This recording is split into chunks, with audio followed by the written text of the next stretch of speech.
Estruturas verbais. Chegamos a ela, a estrutura mais integrada. Sim, o neurótico é a estrutura mais bem castrada. Meu nome é Poliene Rieger, eu sou professora, sou pesquisadora, sou psicóloga psicanalista. E trago para vocês aqui, sempre, toda semana, um vídeo falando sobre psicanálise e neurociência no nosso cotidiano. Tentando entender todos os aspectos da nossa vida a partir da ótica da psicanálise com a neurociência. Afinal, psicanálise é sobre quem nós somos e por que nós somos. Hoje nós vamos voltar a falar sobre as estruturas psíquicas. Tem um outro vídeo que a gente tem aqui, que eu vou deixar o link para vocês, que é um vídeo que fala sobre as estruturas psíquicas pré-verbais, que são as primeiras estruturas, que começa ali do nascimento até mais ou menos 2 anos e meio. Agora nós vamos entrar na tal fase do complexo de Édipo que tanto se fala, que tanto se especula, que é a fase em que existe a queda do Narciso, chega a Édipo, exige do sujeito uma reorganização emocional, que é atravessada pela cultura, o tal terceiro, que vai impor, né, o interdito, a proibição, a própria cultura, dizendo para o sujeito e castrando esse sujeito simbolicamente. Nós já vamos entender todos esses termos para a gente entender o que de fato acontece na vida real. Afinal, a psicanálise ela é um conhecimento que tem que estar disponível de uma forma que as pessoas de fato consigam fazer bom uso e usar ela como uma alternativa para olhar para a vida, para o cotidiano e para todas as suas questões. Aqui ela traz para nós uma perspectiva um tanto quanto complexa, mas sim, é possível a gente compreender de uma forma mais didática e acessível, e é isso que eu vou trazer para vocês aqui hoje. Já aproveita, se inscreve aqui, vamos colaborar com o nosso canal, fazer ele crescer, chegar a cada vez mais pessoas que precisam, que querem entender a respeito das suas questões, né? Algumas questões emocionais, questões sobre relacionamento, sobre a própria vida.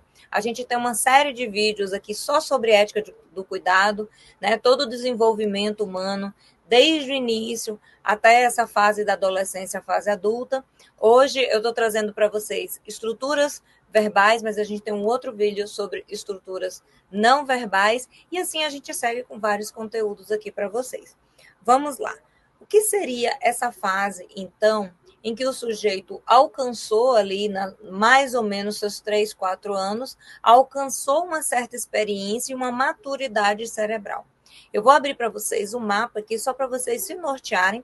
Quem me segue nas redes, quem já viu várias outras aulas, já tem conhecimento, já tem familiaridade com esse mapa das estruturas, que é um método que eu desenvolvi para ajudar os meus alunos a entenderem e esquematizarem a psicanálise no seu sentido teórico. O que é? O que são os conceitos? Como esse sujeito se desenvolve?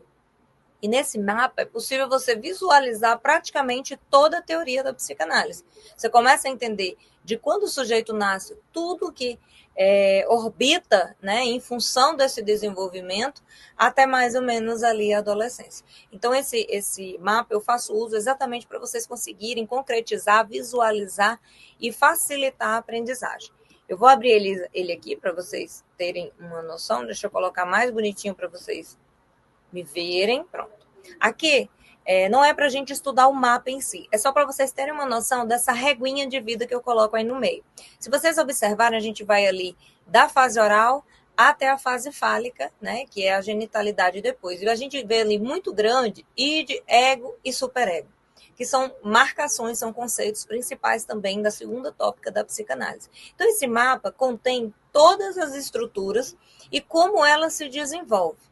E o que é essa estrutura psíquica? Como eu já comentei com vocês, é a forma que o sujeito se organiza emocionalmente para responder às demandas do mundo. E isso está fundamentado, embasado, né, a partir de como ele experimentou esse mundo, como esse mundo foi apresentado para ele e como ele internalizou, elaborou ou não essas experiências. Então, chegar ao mundo e viver e experimentar vai acontecer com todo mundo.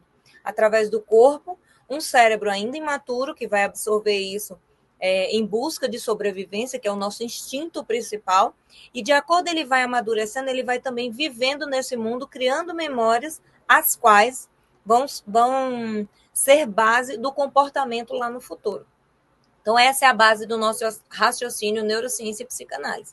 Essa é a base que a gente entende que forma esse sujeito. Existe a soma, que é um corpo, um cérebro físico, e a partir dele, né, a gente vai experimentando o mundo e criando aquilo que é psíquico, que é a subjetividade, que é o formato, o entendimento que a gente vai tendo sobre a nossa história, a nossa perspectiva.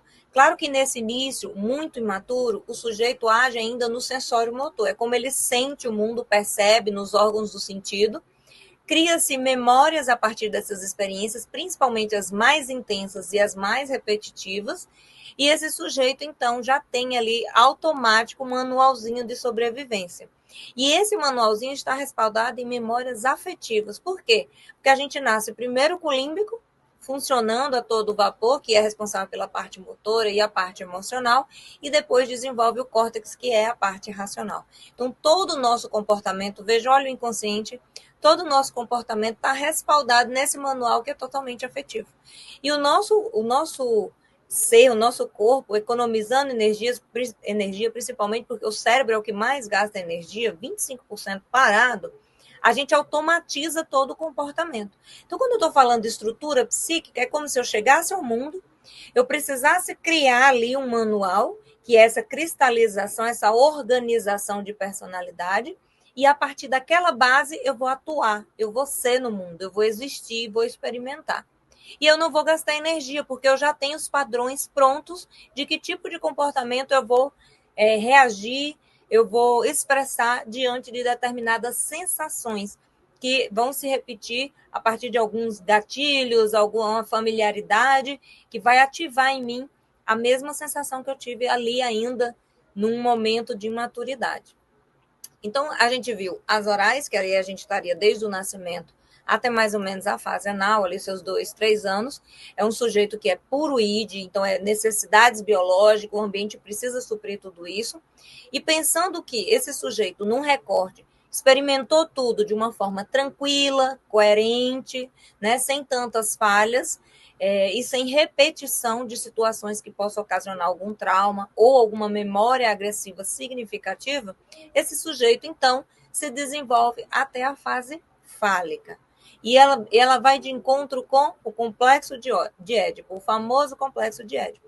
Esse sujeito, a gente entende que conseguiu desenvolver esse cérebro, então ele é um sujeito que tem a capacidade de, além de sentir a emoção bruta, a partir dos estímulos do ambiente, ele consegue representar isso de forma mental, ou seja, mesmo que o objeto não esteja ali, ele consegue representar nesse cérebro e ele consegue, inclusive, simbolizar, que é dar sentido, relacionar a experiência a algum tipo de emoção e de linguagem.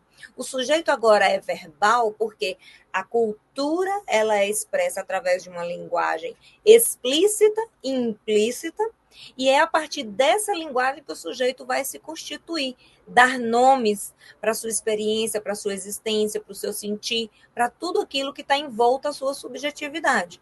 Então, por exemplo, quando esse sujeito, nessa idade, é o momento, por exemplo, que os pais começam a sair, ele às vezes já começa a frequentar a escola, já falei aqui em outros vídeos, inclusive. Hoje, cada vez mais cedo, às vezes com 6 meses já sai. Inclusive, é uma situação da nossa realidade atual a ser pensada e refletida, que não é o caso agora. Mas digamos que esse sujeito ali, seus 2,5, 3 anos, também comece a sua experiência escolar.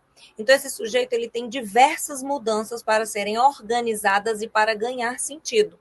Esse sujeito integrou toda aquela experiência do nascimento, da chegada, o vínculo com esse primeiro objeto, só eu e mamãe no mundo, Narciso, ou seja, eu estou num trono e tudo acontece em função de mim, da minha vontade, do meu desejo. Por quê? Porque esse sujeito tem suas necessidades e todo o ambiente ele se comporta para satisfazer essas necessidades. A transição é aquela fase de birra que a gente conhece, a fase anal, porque esse sujeito está tentando sair desse id, que é por impulso, desejo, realização na hora, agora, em função de mim, Narciso, e está indo para o lugar que a cultura chega e fala, olha, você tem que aprender a controlar os seus instintos. Você não pode satisfazê-los quando e como você quiser. Você vai ter que encontrar outras formas de satisfazer que sejam socialmente aceitas. E é aí que a cultura chega, a linguagem chega, e essa família, esse núcleo familiar envolto desse sujeito vai mostrando a ele, com toda a experiência, com todo o vínculo, como que é se adaptar à sociedade, guardar essas pulsões todas e dar um destino que seja viável para elas socialmente. Afinal, todo mundo quer estar dentro da caixinha social, fazer parte dessa caixinha. Quem não consegue, fica à margem, fica fora. Então, o que é chegar na sociedade? O que é chegar no real? Você sai do instinto de puro prazer, né? E vai para o instinto de e vai para o princípio de realidade. Princípio do prazer, id, todas as necessidades biológicas precisam ser satisfeitas, faz a transição e chega aqui, princípio da realidade, que o próprio Freud coloca. O que é o princípio da realidade? É a linguagem, é a cultura, é se adaptar às condições que aquela cultura, aquele social, aquela história exige, para que você seja aceito e fique no seu lugar social, vivendo como as demais pessoas. Se isso não é possível, você fica à margem. E por isso que eu falei lá no início que o neurótico é o mais bem castrado, porque esse sujeito que foi, conforme o esperado, e conseguiu introjetar todas essas regras sociais e se adaptar apesar dos seus desejos e dos seus instintos. Então ele segue a regra, ele esconde esse desejo, realiza ele de outras formas, que são formas teoricamente, socialmente aceitas. Por isso que o neurótico tem tanta dificuldade de olhar para o seu desejo, de realizar, de entender e de vê-lo, né, e movimentar a partir desses desejos. Geralmente ele é realizado de diversas formas, camufladas, para que esse sujeito consiga lidar, inclusive, com a própria raiz desse desejo, tá? Por isso que ele é o bem castrado. E a gente segue. Esse sujeito chega, então, num lugar e que ele entende, passou pela transição, fase anal ali. Eu não posso satisfazer todos os meus desejos e eu tenho que encontrar formas de satisfazê-los. Ao mesmo tempo, chega o complexo de Édipo. O que é o complexo de Édipo? Eu quero saber da minha origem, eu quero entender, e aí toda a curiosidade com os órgãos genitais, porque aqui a gente está na fase fálica, e na fase fálica é o momento que mais enche o consultório. Porque a criança está na escola, a criança está descobrindo a sexualidade, os órgãos genitais, que inclusive cada um já nasce com seu ponto de prazer, por isso que a criança se masturba tantas vezes.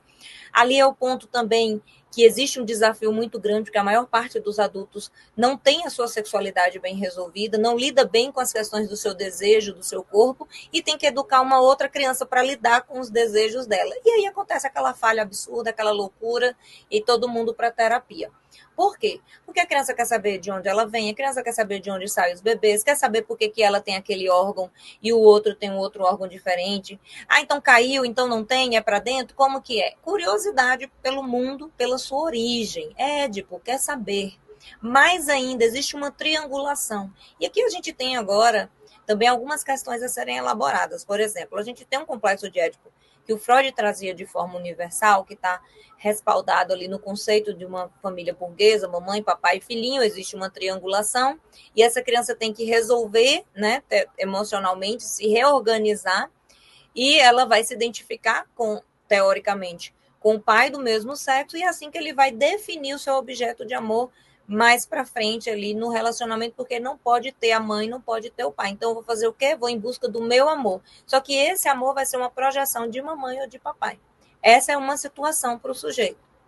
Só que a gente sabe que nem toda família se constitui mamãe, papai e filhinho. Então, a gente entende que o complexo de Édipo não necessariamente é uma figura materna e uma figura paterna, mãe, pai, homem, mulher. Às vezes, a gente sabe que tem um sujeito que ocupa a função do cuidado, a maternagem, e um outro sujeito, e a própria cultura, inclusive, que vem nesse lugar de terceiro.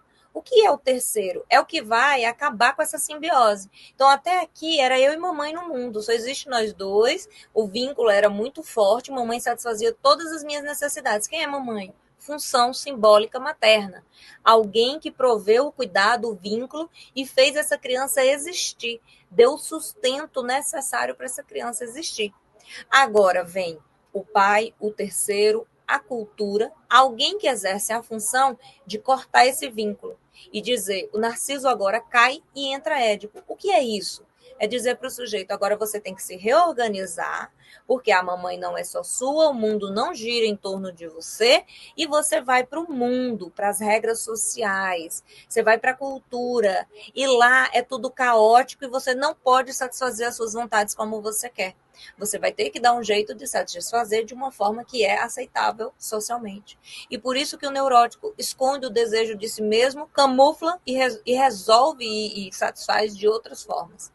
Só que a gente tem o neurótico em sofrimento, que é aquele que tem alguma questão nessa triangulação, não resolve direito, sobra na relação ou fica com alguém, erotiza demais, tem a perversão aí no meio que se concretiza, e tem o histriônico, a gente tem aí também o pânico, a ansiedade generalizada, a fobia, que são resoluções desse contexto, a forma como o sujeito lida com essa sexualidade e toda essa triangulação e essa reorganização emocional. Então, entendi, cai Narciso, então eu não sou mais o centro do mundo. Chega Édipo, sai do princípio do prazer, tudo é satisfação, e vou para o princípio da realidade, não posso satisfazer tudo. E agora eu tenho que encontrar outros meios de estar nessa sociedade. E claro, aí a gente vai ter todas as outras condições que não estão dentro da caixinha. E novamente eu falo, por isso que o sujeito neurótico é o mais bem castrado.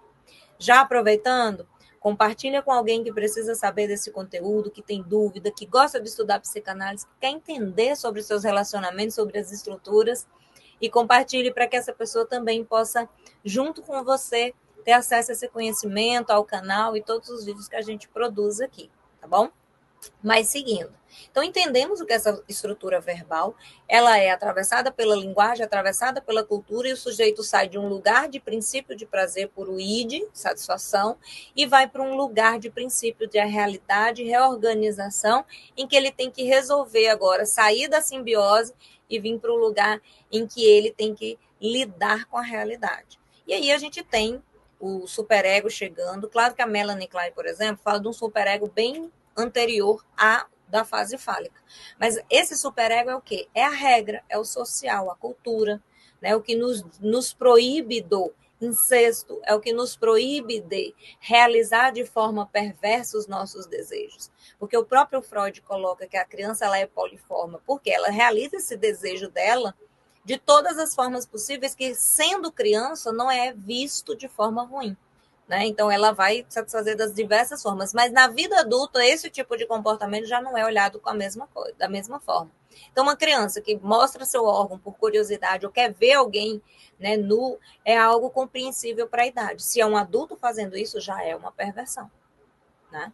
Então, enfim, essa é a transição que o sujeito faz ali para o mundo, digamos assim, para o mundo real agora, lembrando que esse é um recorte esperado, ou seja, o sujeito deu tudo certo ali, com pequenos traumas, pequenas falhas que são necessárias, inclusive, para frustrar e fazer com que esse sujeito elabore e crie, né, mecanismos de lidar com essa realidade, e ele chega nessa fase fálica, então, que é uma estrutura psíquica verbal. A gente tem várias posições, como eu coloquei anteriormente. A gente tem um sujeito em sofrimento, que resolveu mal, que resolveu numa condição que ele não consegue assumir ou viver esse desejo, ou ele cria um sintoma, um mecanismo para lidar com ele. E o sintoma é o aviso disso, é como ele conseguiu resolver. Então, por exemplo, ele é fóbico. Ele tem fobia de aranha. Né? Não pode ver. Aí, a fobia, na verdade, é uma projeção para fora de algo que aqui dentro está insuportável de resolver. Então, o sintoma fobia é uma resolução. Foi como ele encontrou para lidar com a questão, por exemplo, de uma mãe erotizada, da sexualidade, do toque, da mãe que dava banho, que dormia junto. E é isso para ele criou tanta condição insustentável que ele recalcava e não conseguia resolver por causa da erotização, fase fálica, em que a criança se excita, inclusive, com um toque e tudo mais, e ele não conseguindo, por causa do interdito da proibição, projeta isso para fora. Então, tem um medo de aranha. Do que ele tem medo? Talvez essa aranha signifique, simbolize uma outra coisa, o feminino, a mãe, o órgão feminino e tantas outras coisas. Não é assim reto e direto. Tá? Aranha pode significar qualquer outra coisa. Aqui é só um exemplo para a gente poder compreender, entender. Tá? Então, chegamos nessa fase, esse sujeito agora tem duas alternativas. resolveu algumas questões e vai ter seus problemas relacionais. O que são problemas relacionais? Como esse sujeito se relaciona consigo, com a vida, com o outro. E esse outro não é só relação amorosa. Esse outro é também relação no trabalho, com os colegas, com chefes, é relação na escola, né? É relação com qualquer outras pessoas, com o mundo, que faz com que ele crie uma narrativa em relação a isso. E essa narrativa ela vem sendo construída lá desde o início. E agora essa narrativa se fecha com essa questão relacional. Então, onde eu fiquei nesse lugar triangular? Como que é a minha relação? Entrou o terceiro? Se não entrou o terceiro, eu estou naquela relação ainda regredida. Por quê? Porque eu estou ainda nessa fase inicial. Então, eu vou projetar a relação com mamãe para o mundo. Agora, se eu cheguei no Édipo, a minha relação é como eu resolvi esse triângulo. Eu sou alguém que tem que satisfazer o tempo inteiro para poder ser validado e amado, senão o outro não me ama, senão o outro não me quer. Eu sou alguém que tem um dedo podre, que só escolho gente que me trai, gente que não dá certo. Por que que eu faço isso?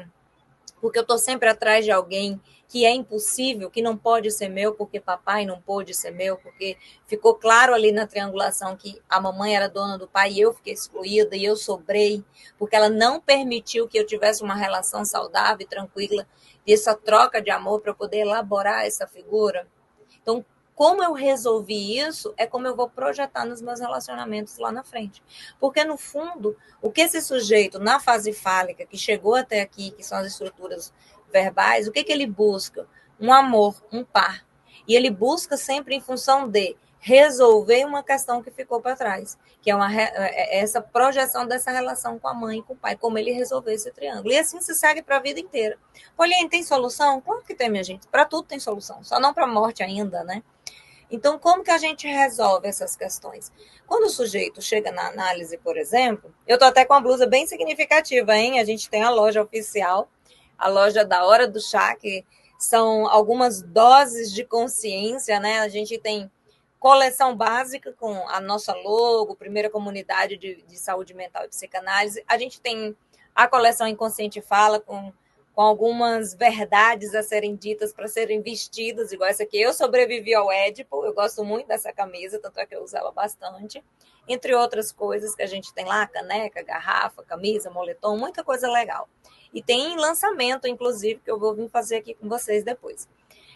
Mas o que eu queria colocar aqui? Qual é a solução? Né? Solução em que sentido? Viver é a solução. Mas para viver de uma forma que a gente não tenha um sintoma que comprometa a vida da gente. O que é um sintoma que comprometa? É uma estrutura, por exemplo, que traz sofrimento e tira a dignidade da vida daquele sujeito. Ele não consegue se encaixar, ele não consegue encontrar um lugar onde ele esteja bem. Então, uma estrutura depressiva com risco de suicídio, uma estrutura fóbica, uma estrutura histriônica, histérica, são estruturas que têm sintomas que comprometem a existência desse sujeito e leva ele ao sofrimento psíquico. Por quê? Porque esse sujeito não está dentro da caixinha, ele não se encaixa. E ele não consegue ter uma vida intensa, experimentar o desejo, entender a sua motivação. Então, quando ele vai para a análise, ele vai entender todo esse percurso. Por que esse sintoma existe? Qual é o sentido desse sintoma e onde ele foi construído? Quando eu olho para essa história e eu entendo, então na verdade eu estou buscando uma mãe, então eu estou aqui nesse lugar. O que eu não tive que eu busco no outro? O sustento. Eu quero que o outro me nutra, então, porque aqui eu senti que eu não fui nutrido, não fui amado, desejado, e eu preciso. Por que eu sou tão provocativo? Por que eu só namoro com pessoas ciumentas? Porque eu preciso sempre que esse outro me dê uma prova de que eu sou importante, e por isso que tem ciúme, porque me valoriza, porque me quer, coisa que mamãe não fez. Então, eu projeto relação com a mamãe. Não, aqui, ó. Eu sou uma pessoa que eu sempre namoro com pessoas casadas ou comprometidas. Por quê? Porque eu nunca tive papai. Papai nunca foi meu. A mamãe engoliu e é meu e eu sobrei nessa relação. Eu não senti que eu fiquei vista. Então, eu vou sempre atrás de quem? Quem eu projeto. Eu vou ter aquele que não é meu. Eu vou ter aquele que não é meu. E aí eu me enrolo sempre com situações assim. Então, é aqui que está o X da questão. Né? É quando você entende o que você está repetindo e por que você está repetindo. E aí a gente tem um ponto significativo da neurociência, que é a questão que O cérebro, que gasta muita energia, automatiza tudo, manualzinho de sobrevivência, lembra? Exatamente para a gente não gastar mais energia. E o cérebro, ele trabalha em função da previsibilidade, daquilo que é seguro. O cérebro não foi feito para te fazer feliz, ele foi feito para te deixar seguro e vivo. Então, ele não vai arriscar em nada que seja diferente daquilo que você viveu e que você conhece. Então, quando você repete, você, na verdade, está tentando resolver, mas está repetindo aquilo que é familiar. Quando você tenta, quando você vai para análise, é um trabalho, é muita dor, é muita construção, você sai desse lugar de repetição. Mas você tem que ter muito movimento para sair desse ciclo de repetição. E aí você vai com segurança, num ambiente seguro, mostrando para o cérebro a mudança necessária, insights necessários, neuroplasticidade, você traz memória, muda essa memória, né, reconstrói de alguma forma, você não acessa a memória original, mas você molda ali o que você sente a respeito daquela situação, que é sinapse. Sinapse é como se fosse um código, e você consegue refazer no momento que você está vivendo de novo, falando sobre aquilo. Mais ainda, neuroplasticidade, a cura pela fala. Eu falo, eu rememoro, eu ativo os mesmos códigos, coloco informação nova, mudo o código aqui dentro, sinapse nova. Então, eu já olho para aquela situação de outra forma.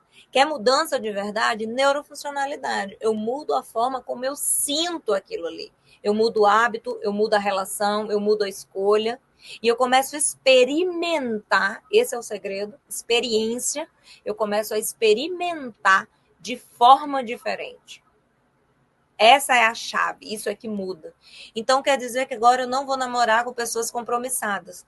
Então, eu vou começar a ter esses insights e vou mudando o ciclo, vou fazendo um outro movimento seguro, tranquilo, calma, cérebro, tá tudo sob controle, e vou para um lugar que é novo, mas foi construído devagar, aos poucos, de forma segura. Fiz uma nova sinapse, um novo percurso, experimentei uma sensação nova, gravei e vou continuar vivendo para ela ficar uma sensação que se repete, que fica no cérebro, automatiza, e isso vai fazer com que, agora sim, eu desenrole a minha vida. É um milagre? Não. É uma solução para a sua vida? Não, ninguém é bem resolvido. Na verdade, a gente é consciente e a gente lida de uma forma mais madura com a nossa história e com as questões que nos trazem algum sofrimento. Você amadurece na experiência com a vida, com o outro, com você. Você muda a sua perspectiva, muda a narrativa do seu eu. Então, eu era uma pobre, coitada, vítima, eu sou assim porque mamãe, porque papai. Não, agora eu sou uma pessoa que responde pelas suas atitudes, porque eu conheço a minha história e eu sei que eu estou entrando nesse tipo de relacionamento por isso e por isso. Como que eu posso fazer para mudar? Como que eu experimento algo diferente? Análise. E a gente está criando um produtinho aí que é o Percurso Analítico, surpresa para vocês. Próximos vídeos eu vou trazer aqui para vocês entenderem, que vão já colaborar com vocês e com a análise de vocês. Bom, então a gente foi aqui para todo o conteúdo sobre as estruturas verbais, que é a fase fálica, né? Cai Narciso, chega Édipo, e a gente entendeu que esse Édipo é uma reorganização emocional em que o sujeito vai se reorganizar na vida para entrar na caixinha social, né? E ele, quando resolve de uma forma tranquila, esperada, que segundo Freud nunca acontece, ele consegue ter uma vida razoavelmente, né? Vai se relacionar, vai casar ou não, vai ter sua profissão, tal. Pequenas coisas que trazem um ou outro sofrimento, porque a vida ela é dinâmica. E tem aquele que está em sofrimento, que tem um sintoma que, né, que leva ele ao sofrimento, mas o que leva não é o sintoma, é a falha nos mecanismos de defesa que mantém o sintoma. Então, eu sou uma pessoa histriônica, né? Eu Ave Maria, tenho pavor de ficar doente, eu preciso de remédio, eu tenho bolsas de remédio e tal. Quando acontece alguma coisa que os meus mecanismos de defesa não conseguem manter esse sintoma, eu entro em sofrimento. E aí que eu vou para análise, aí que eu adoeço, que eu busco medicação e tantas outras coisas para atravessar essa condição. Então, esse é o pulo do gato, é entender que estrutura esse sujeito tá. Porque quando você entende onde ele está aí no mapinha nosso, você entende qual é a história que fundamenta esse sintoma. Se ele está sofrendo, se ele está ali sem entender por que ele tem um dedo podre, agora ele vai entender, vai fazer toda essa elaboração, uma ressignificação dessa narrativa, dessa história, para ir para um lugar de cura pela fala e cura pela experiência. Experiência que muda a forma como ele sente a começar ali pelo próprio processo de análise e depois na vida experimentando e se jogando em outras realidades, em outras relações, certo? Gostou do que vocês viram aqui hoje? Comenta aqui se vocês têm alguém ou vocês já foram alguém que tem o dedo podre, que escolhe errado, que sofre por amor, que não entende porque só se mete em relacionamentos confusos, conflituosos, violentos. Fala aqui para mim que eu quero ouvir vocês. O que vocês acham sobre isso? Se de fato faz sentido para vocês, se vocês já estiverem em relacionamentos abusivos, violentos, né, ou já estiveram em relacionamentos que as pessoas são comprometidas e isso traz sofrimento para vocês, e como que vocês olham para isso. Comenta aqui que eu quero ver depois os comentários de vocês. E não deixem de seguir esse canal. Outros vídeos a gente tem falando sobre as estruturas e falando sobre todo esse processo de amadurecimento. Próximo vídeo a gente tem um tema, ó, quentíssimo, me aguarde. Toda sexta-feira a gente tem vídeo novo aqui no canal. Até o próximo vídeo.